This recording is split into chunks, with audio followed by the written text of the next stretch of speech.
मित्रांनो, काय जग तिसऱ्या महायुद्धाच्या उंबरठ्यावर उभे आहे? मध्य पूर्वेत पेटलेला हा वणवा आता अशा वळणावर आलाय जिथे एक चुकीचे पाऊल संपूर्ण जगाचा नकाशा बदलू शकते। एकीकडे अमेरिका आणि इस्रायलची अफाट ताकद, तर दुसरीकडे इराणचा जिद्दी बाण। पण आता इराणने एक असा पत्ता टाकलाय ज्याने वॉशिंग्टन पासून तेल अवीव पर्यंत सर्वांची झोप उडवली आहे। इराणने युद्ध थांबवण्यासाठी अमेरिकेसमोर 3 अटी ठेवल्या आहेत, पण या केवळ अटी आहेत की अमेरिकेला दिलेला शेवटचा इशारा? काय आहे या अटीमागचं गुण? चला सविस्तर जाणून घेऊया आजच्या या विशेष भागात।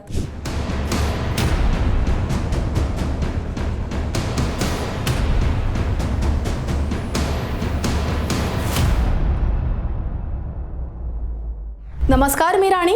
इराणने ठेवलेल्या 3 अटींपैकी पहिली अट म्हणजे इराणची पहिली आणि सर्वात महत्त्वाची अट आहे इराणच्या सार्वभौम अधिकारांची मान्यता।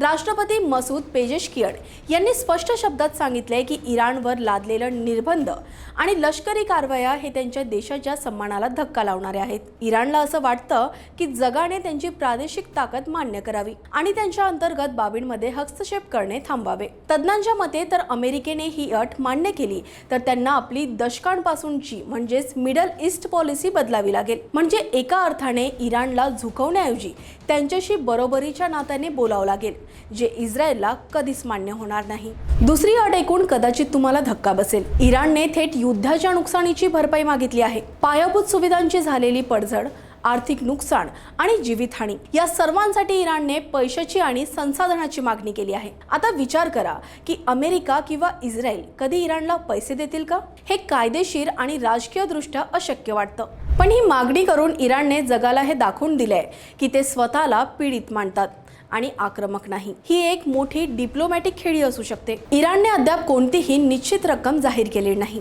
पण तज्ञांच्या मते ही मागणी म्हणजे अमेरिकेकडे त्यांच्या गोठवलेल्या निधीची मागणी करण्याचा एक मार्ग असू शकतो। आंतरराष्ट्रीय राजकारणात एका देशाने दुसऱ्या देशाला युद्ध भरपाई देणे ही खूप दुर्मिळ गोष्ट आहे, त्यामुळे या अटीवर तोडगा निघणे हे एक मोठे आव्हान आहे। तिसरी अट प्रामुख्याने प्रादेशिक सुरक्षितेशी संबंधित आहे। इराणला त्यांच्या सीमेजवळ परकीय सैन्यांचा, विशेषतः अमेरिकन सैन्यांचा वावर कमी हवा आहे। या अटीमुळे मध्य पूर्वेतील शक्तीचे संतुलन पूर्णपणे बदलू शकते। पण ही अट मान्य करणं म्हणजे इस्रायलला वाऱ्यावर सोडण्यासारखं आहे। जर या अटी मान्य झाल्या नाही तर काय? या अटीमुळे आता राजनैतिक स्तरावर संवादाचे दरवाजे उघडण्याची शक्यता आहे। परंतु या मागण्या मान्य न झाल्यास इराण आपली भूमिका आक्रमक करून संघर्षाचा नवीन रान पेटवू शकतो। इराणचा पुढचा टप्पा काय असेल? इस्रायलचे पंतप्रधान नेत्याहून गप्प बसतील काय की हे युद्ध आशियापर्यंत येऊन पोहोचणार? मित्रांनो, इराणच्या या 3 अटी म्हणजे शांततेचा मार्ग आहेत की मोठ्या युद्धाची नांदी, हे येणारा काळच ठरवेल। पण एक गोष्ट नक्कीच, मध्य पूर्वेतील ही पॉवर गेम आता अधिक धोकादायक झाली आहे। तुम्हाला काय वाटतं?